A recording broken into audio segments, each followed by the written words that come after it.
Hey, coucou. Hier, je me suis amusé à lister tout un tas de thématiques qui me plaisent et qui concernent mon expérience et sur lesquelles j'ai envie de faire des vidéos. Euh, et la première, je vais parler du burn-out euh, et de l'expérience que à la fois j'en ai et que j'ai pu euh, avoir avec des personnes qui étaient en plein dedans. Et alors, c'est une vision très personnelle. Je vais parler de ce que j'en pense. Euh, je vais pas trop évoquer des documents ou des recherches là-dessus. Euh, donc, le, le burn-out, je vois que c'est quelque chose que j'ai côtoyé, que j'ai vécu, je pense, à une certaine période de ma vie. Juste quand j'étais encore ingénieur et que je bossais en entreprise, je- j'ai commencé à avoir des symptômes de burn-out avec mon corps qui exprimait beaucoup de symptômes physiques, euh, de la peau, des baisses de perte de vue, euh, des problématiques euh, diverses et variées que je connaissais pas forcément avant. Mon transit, des problématiques de transit perturbées, et aussi un peu de sommeil, des problématiques de sommeil, même si c'était pas le plus intense. Euh, Quoi qu'il en soit, à ce moment-là, moi, à cette époque-là, je parlais pas de burn-out et je disais pas que enfin, je savais pas ce que c'était. Je parlais juste de mes symptômes et je m'y intéressais juste comme des symptômes, euh, comme des maladies, entre guillemets, et pas l'expression d'un mode de vie qui me poussait dans mes retranchements. C'est que beaucoup plus tard, quand je me suis intéressé au système nerveux, quand je me suis intéressé euh, à ma propre expérience de ce point de vue-là, que j'ai compris euh, que ce que je vivais à ce moment-là, c'était en fait des symptômes qui exprimaient une suradaptation à un mode de vie qui me convenait pas du tout en termes de rythme, en termes de quantité d'informations à intégrer dans une journée, en termes de quantité d'interactions que je vivais dans une journée.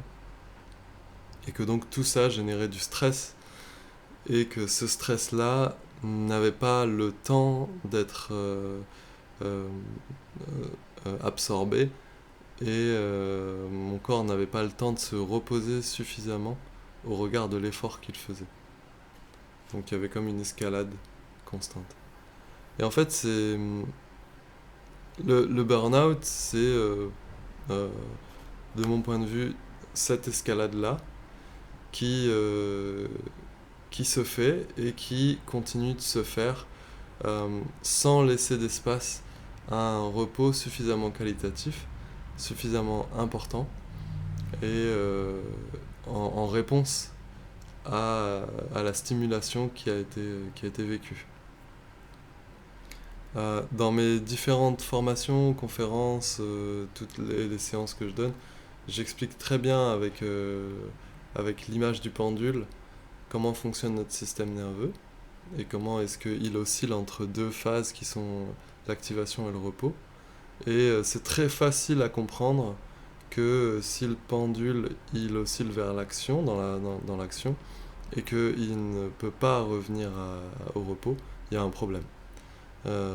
Et ce problème s'exprime corporellement par plein de symptômes, euh, émotionnellement par plein d'émotions, comportementalement par plein de comportements, et, euh, et c'est totalement naturel et c'est absolument inévitable. Euh, j'ai rencontré dans mon parcours beaucoup de personnes en burn-out, des personnes qui le sentaient, qui le savaient, des personnes qui ne le savaient pas, qui ne le sentaient pas.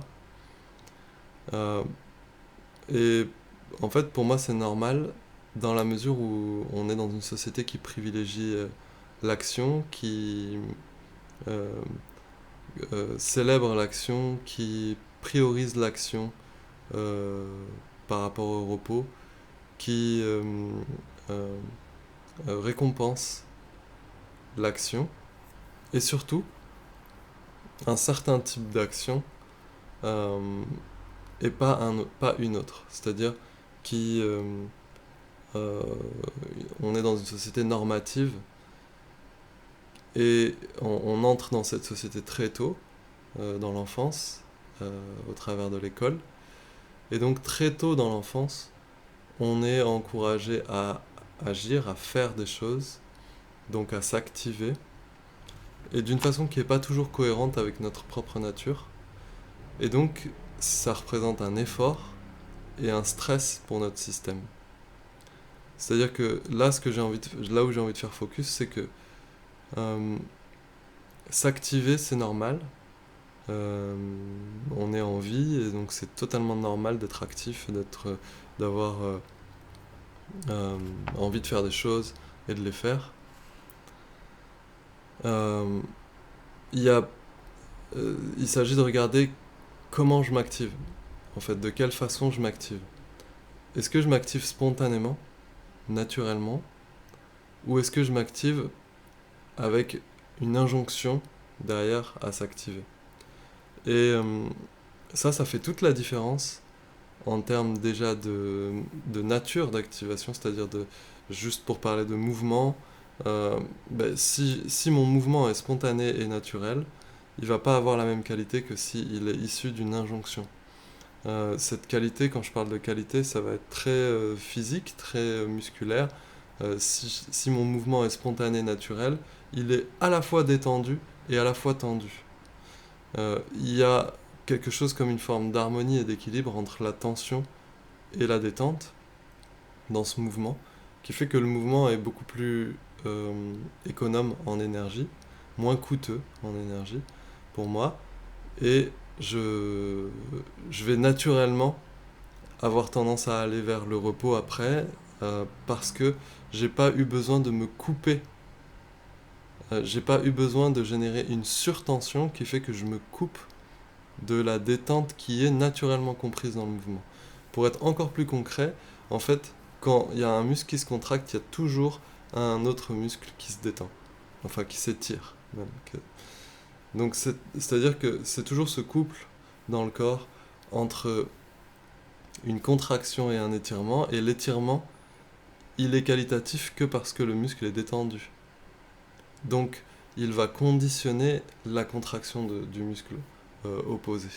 C'est-à-dire que si mon étirement ne peut pas se faire parce que le muscle n'est pas bien détendu, eh bien ma contraction ne pourra pas non plus se faire de façon efficiente. Donc ça, je parle très concrètement dans le corps parce que c'est aussi une des bases euh, de ma formation et j'aime beaucoup de toute façon cet ancrage. Donc pourquoi je parle de ça, c'est parce que dans le phénomène du burn-out, c'est très important pour moi de considérer comment j'agis euh, et ce qui amène l'organisme en burn-out, c'est une action qui est complètement déconnectée euh, des ressources présentes. C'est-à-dire, c'est une action qui est en surtension parce qu'elle vient d'une injonction de il faut agir, il faut faire, il faut ceci, il faut cela. Et donc, il n'y a plus d'enracinement dans l'espace de détente, qui est de toute façon là. Et comme il n'y a plus d'enracinement dans l'espace de détente, il n'y a plus ce rappel qu'à un moment donné, il y a besoin de se détendre. Et donc, c'est là que l'action peut complètement partir en roue libre et devenir comme un cercle vicieux. Et en plus de ça, profondément, il y a une anxiété qui va s'installer du fait de cette déconnexion.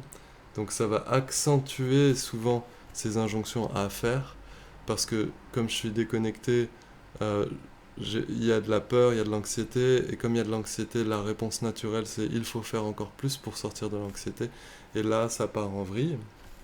Donc là je parle vraiment à un niveau micro, Mais ce qu'il faut comprendre aussi, c'est qu'à un niveau macro, il y a aussi des systèmes qui contribuent à ces boucles-là internes. C'est-à-dire que, en fait, l'entreprise dans laquelle je suis, la structure dans laquelle je suis, la société dans laquelle je suis, veut me voir agir et va me récompenser pour ses actions, va me récompenser pour être actif. Donc, tout bêtement, par un salaire, mais ça peut être plein d'autres récompenses en nature ou de la reconnaissance ou autre. Et donc, cette boucle est renforcée. Ce qui va à un moment donné nécessairement amener l'organisme à dépasser complètement ses limites. Et une fois que les limites de l'organisme sont dépassées, il y a un réflexe qui est totalement naturel et qui est salvateur, qui est que, bah, il dit, en fait, s'il n'y a personne pour dire stop, c'est moi qui vais le dire. Et donc là, il y a un stop. Il y a un stop organique, il y a un stop biologique. Et heureusement que ce stop est là, il met en arrêt complètement la machine. Donc il faut bien comprendre que... Alors moi, je n'ai pas vécu cet extrême-là, mais j'ai vu une amie vivre ça, et j'ai vu du coup ce stop se manifester dans son corps. J'ai entendu beaucoup de témoignages de ce stop quand il se manifeste, qui est particulièrement violent à vivre, et c'est profond, c'est-à-dire que les personnes peuvent plus se lever de leur lit, l'organisme n'a plus aucun tonus, n'a plus de jus, plus d'énergie, et ça s'arrête net. J'ai entendu le témoignage d'une personne qui disait c'était en vélo. Elle pédalait et puis à un moment donné elle pouvait plus pédaler, point. Elle est tombée de son vélo et elle pouvait plus se relever, plus rien faire. Euh, donc c'est un arrêt total du système. Et cet arrêt total du système, évidemment, quand on est dans un état d'esprit avec des pensées injonctives et beaucoup d'anxiété liée à l'action, mais c'est hyper anxiogène encore plus de ne pas pouvoir agir à ce moment-là. Et c'est hyper important de considérer en fait cet aspect émotionnel du burn-out, qui est qu'en fait, oui, le corps décide ça, mais l'esprit, lui, est complètement déconnecté du corps depuis longtemps, sinon il n'y aurait pas eu de burn-out. Donc, en fait, l'esprit va paniquer à ce moment-là, et va complètement entrer dans une spirale avide, euh, d'émotions très négatives. Ça peut être de la panique, mais ça peut être aussi de la dépression, ça peut être beaucoup de choses. Et, et ça, c'est vraiment important de, de considérer l'entourage, l'aspect social de cette expérience. C'est-à-dire que la seule chose qui peut venir apaiser cette réponse naturelle de l'esprit à l'égard de ce qui se passe dans le corps, c'est l'entourage, c'est le fait que l'entourage comprenne, c'est le fait que l'entourage accueille cet arrêt du corps et l'accepte complètement. Ce qui peut être difficile pour l'entourage, parce que l'entourage est conditionné la plupart du temps à l'image de la société, c'est-à-dire à l'action, et donc ne va pas forcément être dans l'accueil de la non-action et de l'impossibilité d'agir, et ça va donner lieu à parfois des dynamiques violentes ou des dynamiques qui sont difficiles à vivre pour la personne qui vit elle-même une expérience extrêmement challengeante de fatigue profonde. Et donc, c'est aussi pour ça que je fais cette vidéo, c'est parce que pour moi c'est important euh, de, de sensibiliser à la fois la personne qui vit ça, mais l'entourage aussi, au fait que l'expérience d'un burn-out, c'est une injonction biologique cette fois-ci, elle n'est pas sociale, elle n'est pas construite par l'être humain, elle vient de notre nature profonde à se reposer. Et cette injonction, elle ne peut pas être négociée.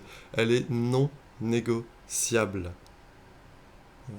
C'est-à-dire qu'à ce moment-là, le repos qui est demandé, il n'est pas demandé par une part de nous abstraite qui pense que ça serait bien de se reposer, il est demandé, et je dirais même exigé, euh, par la nature elle-même. Voilà. Et c'est quelque chose évidemment d'extrêmement profond à vivre. C'est vertigineux, c'est un vide vertigineux auquel est confronté l'individu. Et ce vide vertigineux, il ne peut pas le vivre correctement s'il n'a pas des personnes qui peuvent le voir dans ce vide, l'accueillir dans ce vide, le recevoir dans ce vide et le soutenir dans cette expérience. Et c'est très important pour l'entourage. Et évidemment, ça va confronter l'entourage à ce vide, et donc chacun va devoir aller regarder en face comment est-ce qu'il accueille son besoin de repos, et comment est-ce que, au fond de lui-même, il est peut-être à un endroit proche de cet état que la personne est en train, elle, d'accueillir à ce moment-là. Et donc c'est évidemment quelque chose de challengeant qui va faire ricocher, mais ça montre pour moi dans un écosystème relationnel l'autorisation au repos. Véritable, hein, je dis. C'est-à-dire euh, comment est-ce que dans cet écosystème-là relationnel, en fait, j'ai le droit au repos. Donc ça va être la famille, ça va être les amis proches, ça va être l'entourage un peu plus éloigné, le travail, tout ça. Enfin, bref. Et donc cette information, elle a besoin d'être accueillie et intégrée par tout le monde. Et c'est vraiment important, c'est capital pour moi euh, que, que, que cette information, elle puisse être accueillie. Elle est très, très précieuse. Elle est très précieuse parce que, en fait, euh, si maintenant on prend du recul, finalement, ce burn-out d'un individu, c'est en fait la nature qui brûle en un individu, c'est cette nature qui brûle autour de nous et que la société est en train de brûler. C'est-à-dire que euh, cette information qu'un individu donne euh, dans son système relationnel et dans son système social, cette information-là, c'est l'information, c'est la même information de l'effondrement écologique qu'on entend partout et face auquel on fait face et face auquel on ne sait pas comment faire face. C'est-à-dire c'est la même information mais à un niveau euh, plus micro. Voilà pourquoi elle est importante à honorer et peut-être aussi qu'elle est plus facile à honorer encore parce qu'elle est traduite par l'être humain. Donc elle est entendable par nous autres êtres humains à condition qu'on l'accepte et à condition qu'on l'accueille comme telle. Euh, Là où parfois ça peut être un peu difficile d'intégrer l'info que ah ben, y a quoi 70% des espèces qui sont en train de s'effondrer. Comment je fais pour intégrer ça? Je peux pas vraiment. Donc voilà, c'est un miroir peut-être un peu euh, euh, étrange à faire, mais voilà, j'ai envie de le poser là. Et donc, maintenant, à un niveau individuel, l'expérience du burn-out, ça peut être une super opportunité. Quand on trouve le soutien et quand on trouve l'accompagnement, c'est évidemment une expérience longue, c'est-à-dire que quand on en arrive à des extrêmes, comme je vous ai décrit, d'arrêt complet de l'organisme, là, on en a pour au minimum un an et demi, et ça peut être beaucoup plus. C'est-à-dire que à ce moment, ça ne veut pas dire qu'on va rester arrêté complètement pendant un an et demi, mais la régénération de l'organisme, elle va pas se faire en 2-3 mois ou en 4 mois ou même en 6 mois. Pas du tout. Et ce temps-là, pour moi, c'est une formidable opportunité de contacter quelque chose qui est euh, éminemment spirituel, c'est-à-dire le fait d'avoir le droit d'être sans faire quoi que ce soit, sans produire quoi que ce soit, et de recontacter cette dignité d'être qui souvent a été perdue ou a été comme euh, twistée, tordue à un moment très très tôt dans la vie. Et, et donc cette dignité d'être que je recontacte à ce moment-là parce que je suis à terre, clairement, et que la seule chose qui me reste, c'est de goûter la vie, dans cette immobilité-là et dans ce vide-là, alors je peux contacter quelque chose et, et ce quelque chose, c'est ça qui se reconstitue et qui se retrouve. Et souvent ce que j'ai pu voir, c'est que les personnes qui sortent du burn-out positivement, elles ont plus du tout les mêmes vies. Elles font plus du tout les mêmes choses. Elles font plus du tout les choses de la même manière. Elles ont contacté une force, elles ont contacté quelque chose en, en elles euh, qui n'est plus euh, de l'ordre de la société et du conditionnement sociétal. Et ça, c'est pas nécessaire de vivre un burn-out pour le contacter. Ce rapport au vide, ce rapport au repos, ce rapport en fait, à la mort quelque part, mais pas à la mort au sens de l'expérience finale là, mais c'est plutôt la petite mort en fait, mais simplement le relâchement en fait. Euh, bah, c'est c'est un mouvement qui nous met au contact d'une part de notre nature qui n'est absolument pas conditionnée par quoi que ce soit. Et c'est normal, c'est évident en fait quand on y pense. Je veux dire, il n'y a rien de plus simple. Il n'y a rien de plus simple. Je veux dire, j'agis, ok, je fais quelque chose, j'ai un rôle dans la société, j'ai une fonction, je suis vu par les autres, donc je suis tendu dans quelque chose, dans un objectif. Oui, je suis circonscrit à quelque chose. Voilà, j'agis, c'est la nature même de l'action, c'est basique, c'est hyper simple. Quand je me détends réellement, complètement, il n'y a plus il n'y a plus ça, en fait. Il n'y a plus cette identité-là temporaire. Il n'y a plus cette fonction, il n'y a plus cette tension, il n'y a plus cette membrane qui s'est faite pour euh, autoriser l'action, pour permettre l'action, en fait. Il n'y a plus ça. Donc c'est naturel, en fait, de n'être pas ça. Et du coup, d'être juste ce vide. C'est complètement naturel et ça a lieu à chaque instant, et à chaque instant, je peux me rendre attentif. Simplement, on a oublié complètement.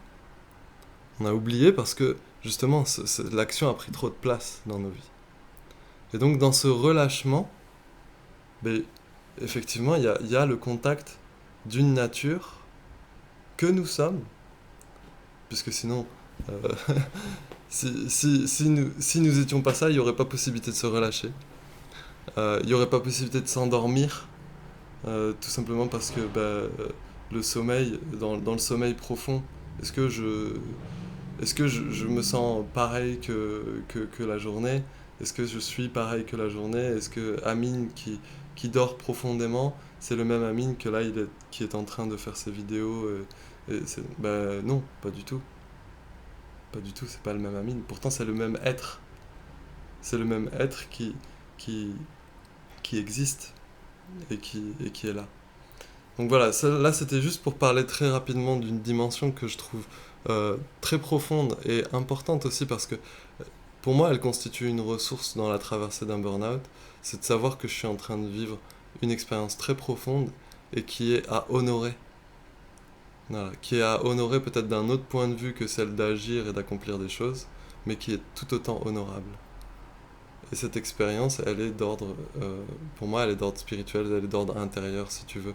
Ou, enfin, on peut employer n'importe quel mot pour désigner cette dimension interne et très profonde et intime de l'existence, en fait. Voilà. Et, euh,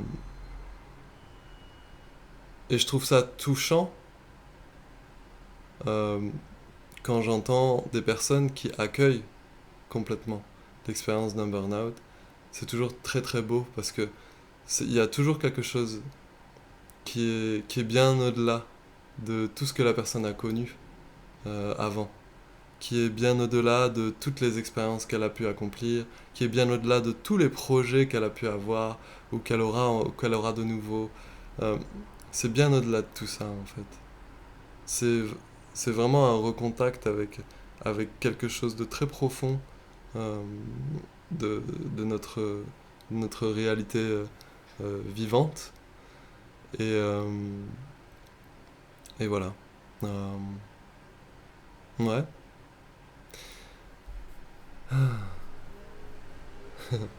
Je sais pas si j'ai quelque chose d'autre à ajouter. A priori, non. Euh, je m'en remets à vos questions et, je me ferai une joie de les recevoir, de le lire, d'y répondre s'il y a lieu, si j'ai les réponses. Et en tous les cas, si en ce moment tu traverses un burn-out ou que tu as l'impression que tu te rapproches d'une expérience de burn-out, ou qu'en tout cas ton expérience te semble te parler de ça, euh, sache qu'il y a des gens qui peuvent te comprendre, sache qu'il y a des gens qui peuvent te respecter, sache qu'il y a des gens qui peuvent te soutenir, t'accompagner, sache qu'il y a des... et sache que c'est très important et que tu as le droit d'être respecté, d'être soutenu, d'être euh, accompagné d'une façon qui soit profondément respectueuse de ton intégrité, profondément honorante de ton individualité et de ta nature d'être humain, et qu'il n'y a pas d'injonction à sortir d'un burn-out. Il n'y a pas d'injonction à être ailleurs que dans le burn-out. Il n'y a pas d'injonction à être ailleurs que dans une fatigue si profonde que je ne peux même pas me lever le matin. Parce que ce qui fait que là, tu en es là, si tu en es là, ça dépasse complètement l'entendement des personnes qui te font croire que tu devrais être ailleurs.